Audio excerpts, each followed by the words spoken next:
Bueno, antes de comenzar charlando un poco el tema del cual me convocaron, me gustaría que este encuentro de cultura, trabajo, sobre todo trabajo y cultura, y también educación, esté dedicado a la memoria de dos compañeros trabajadores de la educación que fueron brutalmente asesinados. No murieron, fueron asesinados por esta política de desidia, esta política del qué me importa y esta política que solo está dirigida a un sector de la población que excluye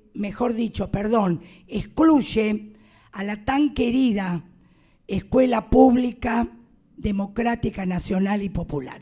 Yo les voy a pedir que nos paremos, un minuto de aplauso para Sandra y para Roberto, queridos compañeros muertos hace 48 horas.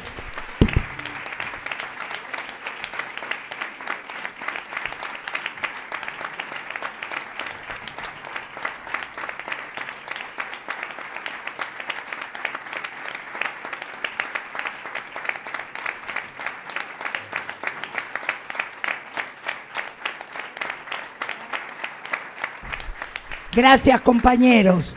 Para mí es doblemente doloroso hablar de ellos o tenerlos en mi recuerdo. Primero, como trabajadores de la educación, igual que yo. Segundo, porque ambos pertenecían también a nuestro sindicato, de base SUTEBA y también a la CTA. Ambos eran trabajadores delegados de sus respectivas escuelas. Así que estarán siempre en nuestro recuerdo y en nuestros corazones. Bueno, gracias por acompañar el recuerdo. Bueno, me convoca el tema de el trabajo, la cultura y la mujer trabajadora. Creo que antes de empezar más en la actualidad, debemos hacer una breve reseña de cómo se va conformando a nivel mundial y a nivel nacional las organizaciones sindicales. Podemos poner un punto de partida, por lo menos me parece a mí, esto es totalmente lo que digo, lo que voy a decir, totalmente discutible y rebatible. A comienzos de la era industrial, allá por fines del siglo XVIII, cuando se mueve o se promueve la gran era industrial que comienza ya en Inglaterra. Los grandes grupos de trabajadores que en ese momento eran, digamos, una palabra más actual, eran prácticamente autónomos, trabajaban la tierra con los señores y pertenecían a los señores feudales, migran hacia las grandes ciudades en busca, por supuesto, de mejores condiciones de vida. Y concurren establecimientos fabriles, incipientemente, con grandes producciones ya de productos manufacturados, muchos de los cuales materia prima llevada de acá, de estas tierras. También ahí empiezan las primeras manifestaciones obreras. También ahí había muchas trabajadoras mujeres, las cuales ya estaban pujando en ese incipiente movimiento de trabajadores por conformar la lucha de clase y pelear por sus derechos. Ya desde esa época, la mujer trabajadora empieza a ser como relegada, empieza a tener una vida sindical que podríamos decir muy primaria. ¿Por qué? Porque solamente se le empezaba a dar lugar en el primer escalón de la vida sindical o de una carrera sindical, cosa que vamos a ver que se da en el transcurso de toda la historia de la lucha sindical. Muy rara vez esa compañera tenía poder de decidir sobre su propio destino como trabajadora.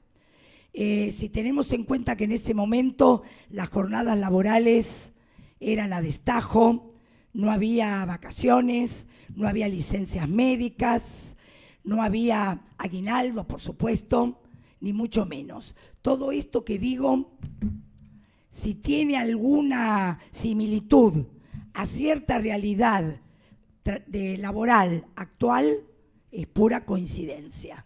Vamos camino, Vamos camino, pero es coincidencia. No tiene nada que ver con un sistema de esclavitud hacia los trabajadores. Vivían prácticamente en una semi-esclavitud. A medida que transcurrió el tiempo, venimos acá a América, Argentina, a principios, fines del siglo XIX, principios del XX, ya también comienza incipientemente las primeras organizaciones de trabajadores y trabajadoras en nuestro país, con una incipiente industria manufacturera muy débil, muy dependiente.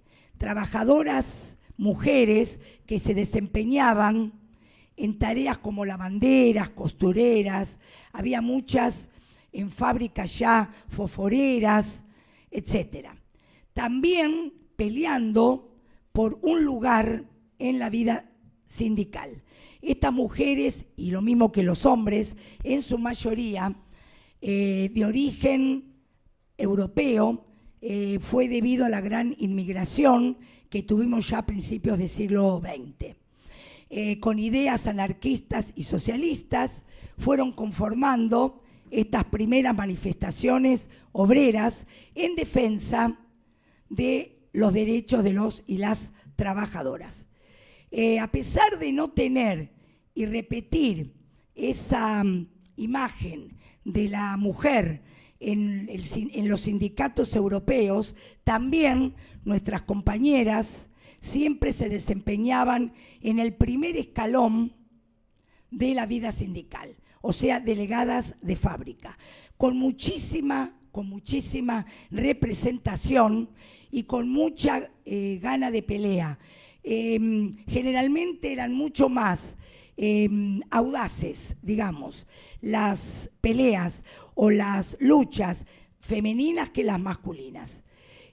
Sobre todo, estamos hablando principios de siglo, cuando influenciadas por ese hito que fue luego el 8 de marzo, la Declaración de la Mujer Trabajadora, el hecho histórico que fue la toma de la fábrica textil en Nueva York, donde las mujeres no las dejaron salir, las encerraron, provocando un incendio sus dueños. ¿Se acuerdan cuál fue el motivo de declarar el 8 de marzo el Día Internacional de la Mujer Trabajadora? Hubo una gran huelga de más de 40.000 personas, la mayoría mujeres, peleando por una jornada de 10 horas de trabajo, poder amamantar a sus hijos y oponerse al trabajo infantil. Esta lucha influye muchísimo en las mujeres argentinas, americanas y mundiales, en la conformación ya de los primeros foros, de los primeros movimientos femeninos por la lucha ya de clase como mujeres trabajadoras, peleando codo a codo con su compañero varón, por supuesto. En nuestro país, el devenir del tiempo hace que logre una incipiente industrialización, sobre todo con el advenimiento, mediados del siglo XX, de ese maravilloso movimiento popular, democrático y revolucionario, como fue el primer peronismo. En ese momento es cuando la clase trabajadora logra su mayor adquisición de derechos. Nosotras las mujeres también, pero hacemos una diferencia. Logramos derechos civiles, políticos y legales. El hecho de la implementación de la ley del voto femenino hace que podamos pelearle a los hombres, casi en ese momento de igual a igual, un lugar en las cámaras, fundamentalmente en los poderes legislativos, para elegir y ser elegidas. No ocurría así en la vida sindical. Seguía siendo dominado en su mayoría por hombres, los cuales llegaban a los estamentos más grandes del poder. Y yo acá hago una reflexión, porque hoy estaba pensando, esas fotos que tantas veces vimos, y en mi caso particular me llenan de orgullo y de admiración hacia Perón y su movimiento, y a la compañera Evita al lado de él, dando un lugar importantísimo a la mujer, pero a la mujer política, porque yo no recuerdo, a lo mejor ustedes sí han visto fotos o alguna película donde Perón, en el famoso balcón o en algún acto sindical, estuviera rodeado o al lado de mujeres sindicalistas, que las había y muchas, en lugares de decisión. Siempre destacábamos, o se destacaba, al secretario general de la CGT o a los secretarios generales de los diferentes sindicatos y gremios, los cuales tenían mucha composición femenina, muchísima. Ni siquiera cuando se conforma la CGT, acá en la Argentina, tuvimos en la historia, hasta mucho tiempo después, mujeres que se pudieran destacar en esa conducción. Se repetía generalmente el lugar cultural, social y político que la sociedad y la familia en general le daban a la mujer. ¿Que cuál era? El cuidado del hogar o de la casa para adentro. Se aceptaba que la mujer trabajara, a regañadientes. Los hombres de la familia, sabemos muy bien, todos tuvimos en nuestros abuelos, bisabuelos, tíos, hombres que no le dejaban a la mujer trabajar. Y la mujer sumisamente decía, sí, sí, en mi casa no alcanza el dinero de mi marido, pero él no quiere que yo trabaje. Entonces yo no puedo trabajar. Fíjense la sumisión que toda una generación de mujeres tuvo respecto al mundo laboral asalariado, porque la mujer siempre trabajó en su casa, quizás mucho más que el hombre, pero era considerado un trabajo no remunerado, no asalariado y de menor valía. El hombre permitía que la mujer trabajara por una cuestión económica, pero jamás le permitía en ese momento, justamente por la gran capacidad que ya mostraba esa compañera o esas compañeras en tareas de conducción, en tareas de organización, para tener poder de decisión en los diferentes sindicatos. Siempre ocupaban roles menores. Cuando se fue conformando los diferentes sindicatos, no es casualidad que la mujer ocupara secretaría administrativa, la de la mujer, la de acción social, la de la minoridad, etcétera, etcétera. Tareas que estaban culturalmente pegadas al rol femenino. Pero no hay mal que por bien no venga. Allá, por mediados del siglo XX también, quizás un poquito más para acá, comienza en el mundo la globalización. Fenómeno también político, cultural y sindical que cambia el rol de los trabajadores. Los cambió. Hizo que ese hombre masculino, viril, fuerte, al cual se lo asociaba al trabajo, fuera perdiendo su imagen. ¿Por qué? Porque por el sistema de la globalización ya dejó el capitalismo de invertir en la industria y pasa a ser un capitalismo financiero como conocemos ahora. Cambia la forma del trabajo. Ya no muchos países, inclusive el nuestro, van perdiendo esa gran industria nacional que hizo grande a todos los pueblos casi del mundo, igualaba las clases sociales. Empiezan a aparecer diferentes movimientos sociales y sindicales. ¿Por qué?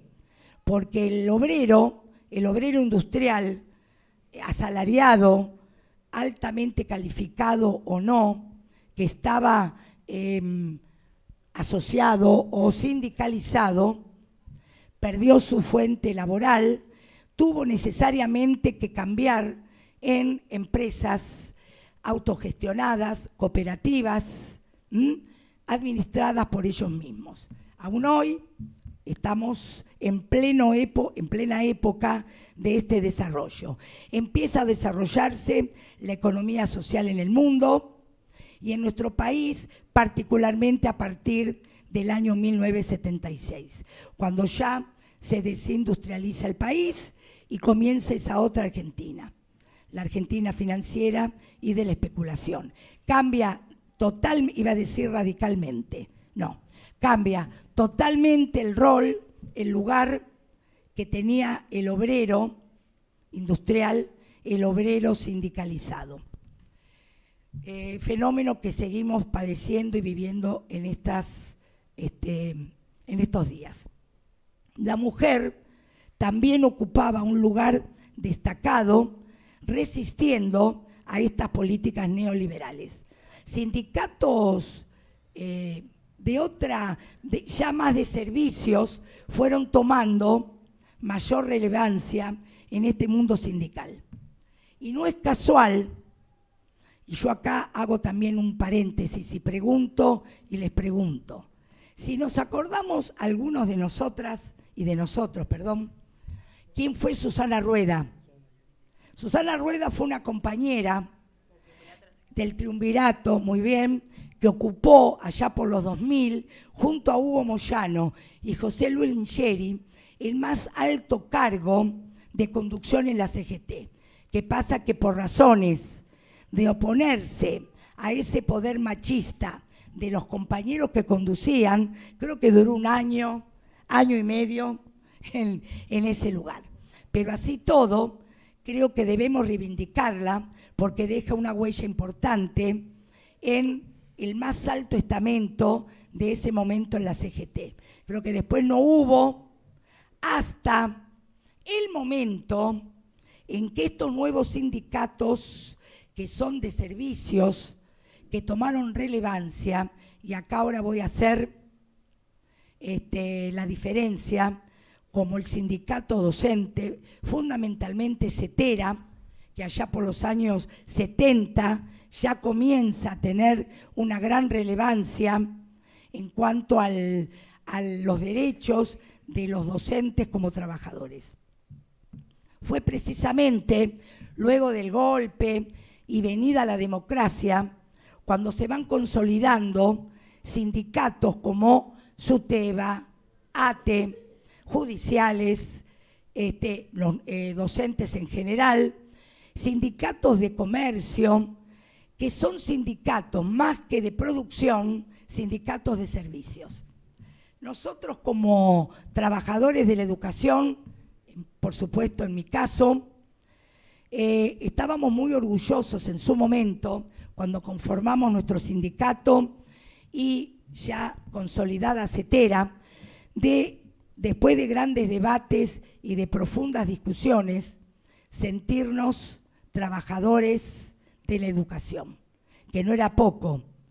Veníamos siendo apóstoles, la segunda mamá, la mamá que estaba en la escuela, etcétera, etcétera. A partir de ahí también cambia fundamentalmente el lugar de las mujeres que nos representaban en estos sindicatos. Quiero mencionar como mujer, como sindicalista y trabajadora, a la compañera Mari Sánchez, que logra insertar, después también de mucha discusión, a la CETERA en la CGT, conducida por Saulo Baldini. Y fue la primera mujer, porque esto fue alrededor de los años 90, luego estuvo Susana Rueda, en ocupar un lugar en una secretaría del Ejecutivo de la CGT, por razones también de no coincidir políticamente con esta CGT, Cetera, con un rol o con un lugar muy predominante tuvo, cambió el escenario de todos hombres, nos tuvimos que ir. Hay una anécdota que quiero recordar que decía y que dijo Susana Rueda en una nota que le hacen, y a Mari también. Fíjense, le preguntan, pregunta de hombres, si había baños para mujeres en el piso del secretariado de la CGT. Y ella dice, sí, en cada piso había un baño, pero el de las mujeres lo tuvieron que rearmar donde estaba el secretariado de la CGT. Para ir a ese baño yo tenía que pasar por la oficina o el despacho privado de Hugo Moyano, pidiéndole permiso a sus guardaespaldas. Fíjense a dónde llegaba la discriminación de género no hace mucho tiempo de esto, estamos hablando de los 2000. Luego de mucha lucha, logramos que la mujer pudiera ser considerada mujer sindicalista, trabajadora y sindicalista, sin ser sospechada por la cultura machista, muchas veces machista de hombres y también machista de las propias mujeres, que nos costaba a veces reconocer a una compañera sindicalista. Era como que no le pertenecía ese lugar a una mujer que se apreciara realmente de mujer. A pesar de todo, la evolución de la clase trabajadora hizo que no solo se destacara una Mari Sánchez, una Marta Maffei, una Susana Rueda, sino también, mucho más acá cerca, tenemos a una Estela Maldonado y hoy tenemos a una Sonia Aleso, secretaria general de Cetera, y quiero también destacar a una Vanessa Siley como secretaria general de Judiciales. Importante, esta compañera también hoy nos representa muy dignamente a todas las mujeres trabajadoras en la Cámara de Diputados. Yo, para ir terminando, tendríamos mucho para decir, pero prefiero hacer un diálogo con ustedes. Diría, para ir terminando, que la lucha profunda y fraterna que tenemos que dar las mujeres no ha terminado, todo lo contrario. Debemos seguir instalando este colectivo maravilloso de mujeres que es transversal hoy por hoy a todos los partidos políticos y a todas las organizaciones sindicales y sociales. Movimiento transversal de mujeres que ha logrado muchísimas reivindicaciones, aún por arriba de las propias organizaciones. Y creo que el día miércoles nos va a tocar, Dios quiera que así sea, y el buen tino y la buena lectura que deberían hacer senadores y senadoras en general de lo que nosotras como pueblo y como colectivo de mujeres necesitamos.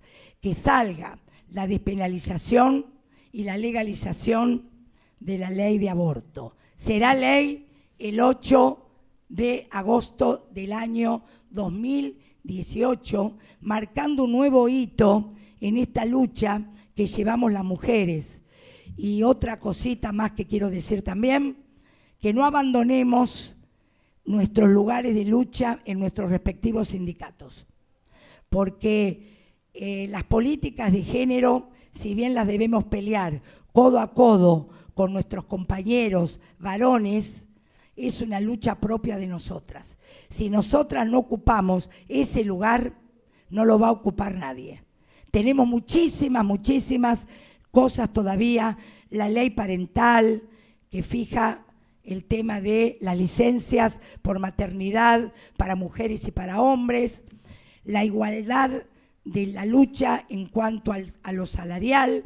Todavía hay lugares que por ser mujeres cobramos menos jornales. El lugar que la mujer, como procrea ella y lleva en su vientre a los futuros hijos de nuestra patria, muchas veces son jóvenes y no las toman en las empresas hasta que sus hijos no estén grandes, porque no quieren pagar. Es todavía hoy, año 2018, esos señores dueños del capital no quieren pagar las licencias por maternidad, entonces retasean tomar una mujer que por capacidad, por preparación, le correspondería un cargo, sobre todo cargos jerárquicos y de conducción en las grandes empresas.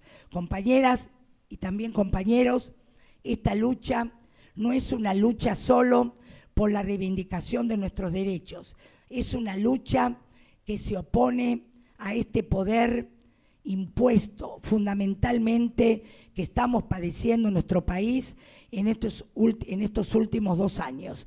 Solo la organización, la lucha y la perseverancia de nosotras y de los compañeros varones hará que este país sea liberado de este yugo matador, ya lo ha demostrado, que nos asfixia y nos ahoga fundamentalmente a nosotros como clase trabajadora y en particular a nosotras las mujeres. Que sea ley el 8 de agosto la despenalización y, no me sale ahora el pañuelo, y ley por el aborto libre, no importa, está muy agarrado a mí el pañuelo. Bueno, nada más por ahora, muchísimas gracias.